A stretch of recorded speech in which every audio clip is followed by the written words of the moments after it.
The first time I noticed my firewood pile shrinking, I thought maybe I'd miscounted. I'd spent 3 weekends last fall splitting and stacking 2 full cords of oak and maple, enough to get me through the winter in my cozy cabin-style home. But by mid-December, the stack looked noticeably smaller. I'm Marcus, and I'd moved into Pinewood Estates HOA community 6 months earlier, excited about the wooded lots and the promise of a quiet life. What I hadn't counted on was Patricia Dennings, the HOA president and self-appointed neighborhood watchdog who lived directly across the street. The second time I noticed logs missing, I knew something was up. I'd counted them that morning. 43 pieces stacked neatly on my covered side porch. By evening, there were 38. 5 logs don't just walk away. I decided to stay up and watch. At 11:47 p.m., I saw her.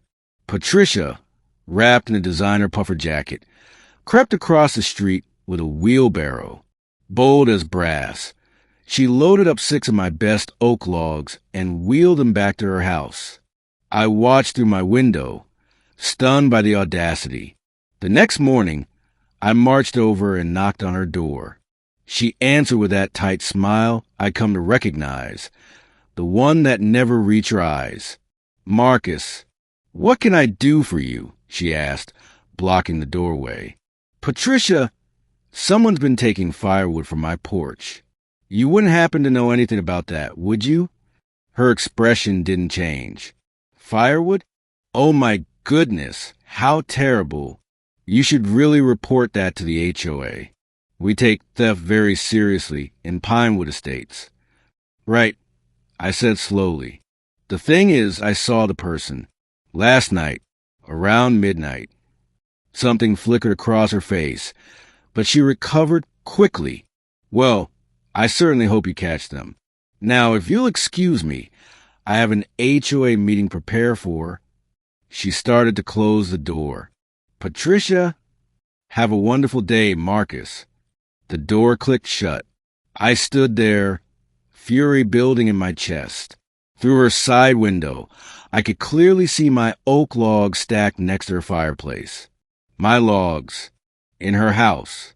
Over the next week, I tried everything official. I filed a complaint with the HOA board, but Patricia dismissed in the meeting, claiming I had no proof and suggesting I was simply bad at managing my wood supply. I called a non-emergency police line, but they said it was a civil matter without concrete evidence. I even tried setting up a security camera, but Patricia immediately sent me a violation notice citing HOA bylaws about surveillance equipment pointed at neighboring properties. The woman was untouchable, and she knew it. That's when my best friend Carlos came over, took one look at my dwindling wood pile, and started laughing. "What's so funny?" I demanded. "Dude, you're approaching this all wrong. You can't beat her with rules. She IS the rules. You need to get creative." He grinned. "How much do you love that firewood?" "What do you mean?" "I mean, what if some of those logs weren't actually wood?" The idea hit me like lightning. Carlos owned a landscaping business and had access to concrete molds and materials. That weekend, we got to work in his workshop, creating the most beautiful fake logs I'd ever seen. We used quick-setting concrete, carefully textured and painted to look exactly like aged oak. We even added bark chips pressed into the surface while it was wet. The weight was perfect, maybe even heavier than real wood, but they looked absolutely identical to my genuine logs. On Sunday evening, I carefully replaced the top layer of my wood pile with 12 concrete logs, positioning them where they'd be easiest to grab. Then I installed a new security camera hidden inside a birdhouse, angled carefully to watch only my own property. HOA compliant, technically speaking. I didn't have to wait long. Tuesday night at 11:34 p.m., my phone buzzed with motion alert. I pulled up the camera feed and watched Patricia emerge from her house with her wheelbarrow. She looked around nervously, then hurried across the street to my porch. I crept to my window to watch the show. She loaded 4 concrete logs into her wheelbarrow like she'd done this 100 times. Quick, efficient, entitled. But when she tried to push the wheelbarrow, nothing happened. She pushed harder. The wheelbarrow didn't budge. I had to cover my mouth to keep from laughing out loud. Patricia's face, illuminated by her phone's flashlight, twisted in confusion. She tried pulling instead of pushing. The wheelbarrow lurched backward, and one of the logs rolled out, hitting the ground with thunderous thud that echoed through the quiet neighborhood. She froze. Lights started coming on in nearby houses. Panicking, she tried to lift the log back into the wheelbarrow. She couldn't.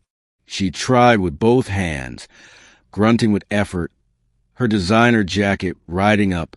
The log didn't move an inch. More porch lights flicked on. Mr. Chun from next door opened his door. "Everything okay out there?" Patricia abandoned the wheelbarrow and scrambled back to her house, leaving everything behind. The wheelbarrow, the concrete logs, and my camera recording it all. The next morning, I printed still frames from the video showing Patricia clearly taking items from my property. At the HOA meeting that evening, I presented my evidence to the entire board with Patricia sitting right there, her face turning crimson. "As you can see," I said calmly, "someone has been stealing from my property multiple times. The police report is filed, and I have timestamps for each incident." "Those could be anyone's logs," Patricia stammered. "You can't prove." "Actually, Patricia, these particular logs are special. They're concrete, made specifically to catch a thief." I let that sink in. "Your wheelbarrow is still on my lawn, with 3 concrete logs in it. I'd be happy to have the police come verify the evidence." The room went silent. Board member Julie Henderson, who'd never liked Patricia anyway, spoke up first. I motioned for Patricia's immediate removal as HOA president for theft and abuse of power. "Seconded," said 3 people simultaneously. Patricia's reign ended that night. She avoided me for weeks, until finally putting her house up for sale in February. The day the moving truck arrived, I was splitting real wood on my porch. She couldn't even make eye contact as she drove past one final time. My new firewood pile is fully stocked now. Funny thing is, I've never had another piece go missing. Word travels fast in HOA communities, and apparently, nobody wants to risk loading concrete into their wheelbarrow.